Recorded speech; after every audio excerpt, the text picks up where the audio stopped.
కంటి అద్దాల నుండి శాశ్వత విముక్తి పొందండి. లాసిక్ సర్జరీ 14,000 మాత్రమే. వివరాలకు సంప్రదించండి. మోహన్ బాబు ఇంటి ముందట ఉద్రిక్త వాతావరణం కొనసాగుతుంది. ఒక అయ్యప్ప మాలలో ఉన్నటువంటి ప్రతినిధి పైన మోహన్ బాబు చేసినటువంటి దాడి పట్ల తీవ్ర ఆగ్రహాన్ని వ్యక్తం చేస్తున్నారు జర్నలిస్ట్ అందరూ కూడా. పూర్తిగా వెంటనే దీనిపైన క్షమాపణ చెప్పాలంటూ కూడా ఇక్కడ బయటాయించి నినాదాలు వ్యక్తం చేస్తున్నారు మీడియా ప్రతినిధులందరూ కూడా. ఆయనతో మాట్లాడేటువంటి ప్రయత్నం చేద్దాం ఒకసారి. రైట్, ఖచ్చితంగా ఒక జర్నలిస్ట్ పై దాడి చేయడం మోహన్ బాబు అతి దారుణం అని చెప్పుకోవచ్చు. అయ్యప్ప మాలేసుకొని కూడా ఒక జర్నలిస్ట్ ని మాత్రం అతని అతి తీవ్రతంగా చాలా గాయంగా కొట్టారు. ప్రస్తుతం ఆ అయ్యప్పడు బాగుండాలని కూడా కోరుకుంటున్నాను. ఎందుకంటే ప్రస్తుతం అతని సమీపంలో హాస్పిటల్లో కూడా చికిత్స పొందుతున్నాడు. అతని దగ్గర 3-4 ఇంజురీస్లైనాయి. మిగతా జర్నలిస్టులు, కెమెరామ్యాన్ జర్నలిస్టులు కావచ్చు, ఇతర జర్నలిస్టులకు కూడా అతి తీవ్రంగా గాయాలయ్యాయి. ఖచ్చితంగా మోహన్ బాబు వెంటనే అందరికీ క్షమాపణ చెప్పాలని కూడా కోరుకుంటున్నాను నేను. కేసు ఫైల్ చేశారా స్వామి? రైట్, ప్రస్తుతం జర్నలిస్టులం అందరం కలిసి అయితే ఖండిస్తున్నాం దీన్ని. ఎందుకంటే ఒక జర్నలిస్ట్ పై దాడి కావచ్చు, ఎందుకంటే ఇతర కెమెరాలను కూడా ధ్వంసం చేయడం జరిగింది. మీడియా లోగోలను కూడా తీసి నేలమట్టం చేయడం జరిగింది. ఖచ్చితంగా మోహన్ బాబు కావచ్చు, అతని బౌన్సర్లు మాత్రం మీడియాపై దాడిని మీడియా మొత్తం జర్నలిస్టులు అందరం ఖండిస్తున్నామని కూడా చెప్తున్నాను. మరొకరితో మాట్లాడే ఏం జరిగిందండి అసలు, ఎట్లా జరిగింది ఆ టైంలో? గత 2 రోజుల నుంచి వాళ్ళకు వాళ్ళ ఫ్యామిలీకి ఏదైనా జరగనండి, మీడియా ప్రతినిధులు రోజు వస్తున్నారు, కవరేజ్ చేస్తున్నారు, యథావిధిగా వెళ్ళిపోతుంది. స్వయంగా ఈరోజు మనోజ్ వచ్చి మీడియా ప్రతినిధులు రావాలని తనే తీసుకొని వెళ్తుంటేనే కదా తన పైన దాడి చేసుకుని, వాళ్ళ తండ్రి కొడుకులు ఏదంటే వాళ్ళపైన దాడి చేసుకుని కవరేజ్ చేస్తున్నాం. మేమేం చేస్తామని ఇది ఎక్కడనే ఇది మేమేమంటున్నాం, ఇమ్మీడియట్లీ రేపు డీజీపీ గారిని కలుస్తున్నాం, రాచకొండ సిపి గారిని కలుస్తున్నాం.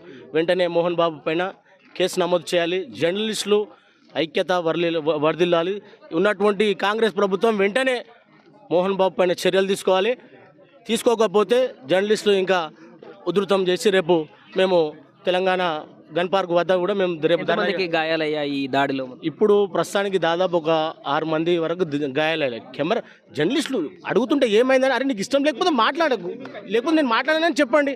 మర్యాదకు వచ్చి దండం పెడుతూ లోగో గుంజుకొని కొట్టడం ఇదెక్కడి పద్ధతి? ఆయన ఒక పెద్ద ఆయన, కనీసం ఓపిక ఉండాలా? ఇది ఎక్కడి, మనం ఎట్టుపోతుంది సమాజం? మీ ఫ్యామిలీ ఇంటర్నల్గా ఏదైనా ఉండనండి, మాకేం సంబంధం? మేము కవరేజ్ చేస్తున్నాం బాబు, మీరు కవరేజ్ చేయకండి అని చెప్పండి. ఇదేంది వచ్చేసి దాడి చేయడం, కట్టెలు తీసుకొని కొట్టడం, బౌన్సర్లతో నిగబెట్టడం. అవును, అక్కడి నుంచి కూడా కట్టెలు తీసుకొని వస్తున్నారు. ఎందుకు ఇది? దీన్ని అయితే మేము తీవ్రంగా ఖండిస్తున్నాం. వెంటనే రేపు డీజీపీ గారికి మేము కలుస్తాం, ఆయన పైన కేసు చేయాలి. రాచకొండ సిపి సుధీర్ బాబు సార్ని కూడా కలుస్తున్నాం. 100% కేసు చేసి ఆయన పైన చర్యలు తీసుకోవాలి. లేని పక్షంలో ఇది మేము ఇంకా మా ధర్నాను మేము ఉధృతం చేస్తాం. Okay, thank you. అదే మొత్తం పూర్తిగా ఆ కంట్రోల్ మిస్ అయ్యి ఆ మనోజ్ వచ్చినటువంటి సమయంలో పూర్తిగా దాడులకు దిగినటువంటి మోహన్ బాబు నేరుగా ఇక్కడే ఈ గేట్లో నుంచి ఇదంతా ధ్వంసం అయిపోయిన తర్వాత మీడియా ప్రతినిధులు మంచు మనోజే నేరుగా తనకు అన్యాయం జరుగుతుందని ఇక్కడికి వచ్చి మీడియా ప్రతినిధులు కూడా తనతో పాటు రావాలని చెప్పేసి వెంట పెట్టుకుని వెళ్ళడం ద్వారా ప్రతినిధులందరూ కూడా కొద్ది దూరం వరకు గేటు మనోజ్ తోచుకొని కొంత దూరం వెళ్ళిన తర్వాత ప్రతినిధులు ఆయనతో పాటుగా అక్కడి వరకు కొంత దూరం వెళ్ళడం జరిగింది.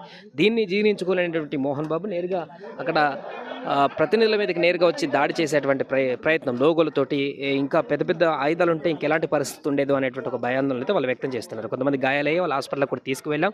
దీన్ని వెంటనే క్షమాపణ అడగకపోతే మాత్రం తీవ్ర స్థాయిలో ఇంకా ధర్నాలు కానీ వీటిని కానీ ముందుకు తీసుకువెళ్తామంటూ కూడా వారు చెప్తున్నారు. సుమన్ టీవీలో మీ పర్సనల్ అండ్ బిజినెస్ ప్రమోషన్స్ కోసం కింది నెంబర్కి కాంటాక్ట్ చేయండి.